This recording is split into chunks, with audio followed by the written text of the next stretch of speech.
Donc voilà, moi j'ai lancé InDesign et on voit clairement qu'il est modifié. C'est moi qui précédemment l'ai modifié en l'utilisant. Si vous arrivez sur un ordinateur et que le InDesign a été modifié par quelqu'un d'autre, ça peut être vraiment problématique parce que vous récupérez plein de réglages créés par l'autre personne et chaque outil peut être réglé différemment de son comportement normal. Alors je vais ici remettre à zéro InDesign. Vous ne le faites pas parce que chez vous c'est déjà à zéro, mais enfin comme ça vous voyez comment ça fonctionne. Il faut d'abord quitter InDesign et sur le Mac, je vais enfoncer les 4 touches majuscules CTRL, ALT, commande. Au moment où je lance InDesign, je garde les 4 touches majuscules CTRL, ALT, commande enfoncées. Et ça devrait faire apparaître un message qui va...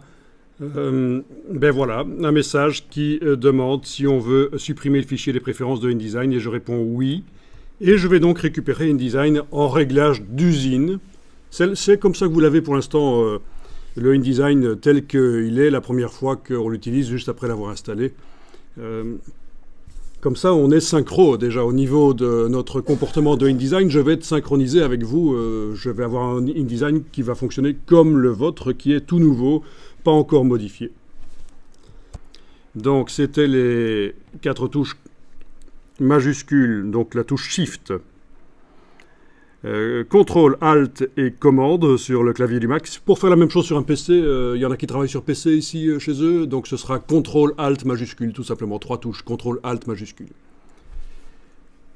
Voilà. Donc déjà, ben voilà, j'ai l'interface qui est sombre, c'est une première chose. Ah oui, les palettes ne se remettent pas nécessairement en place, hein, mais InDesign a réellement été remis à zéro au niveau de son comportement, les outils. Et j'ai ce qu'on appelle sur le Mac une fenêtre d'application flottante qui est utile quand on a plusieurs écrans connectés à l'ordinateur, mais là on n'en a qu'un seul, donc ça ne va pas servir.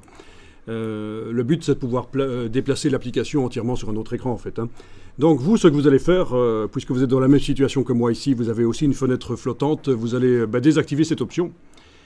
Parce que je vois trop souvent des gens qui travaillent comme ça sur un ordinateur qui a un seul écran et c'est vraiment se passer à côté de la possibilité d'utiliser vraiment la totalité de son écran, d'avoir l'application comme ça dans une petite fenêtre. Alors vous allez dans le menu fenêtre du Mac et vous allez décocher l'option cadre de l'application.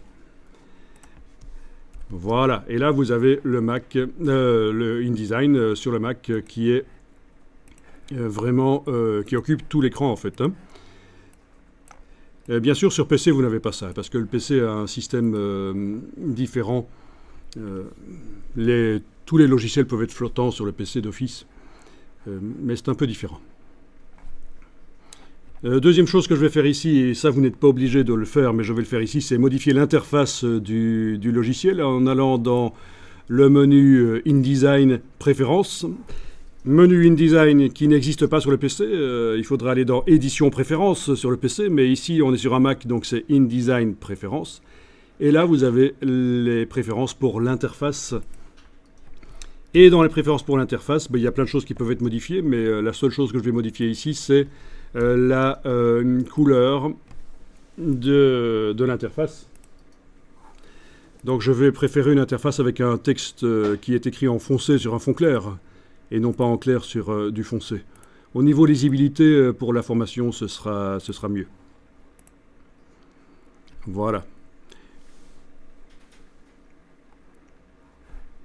Bon, ok.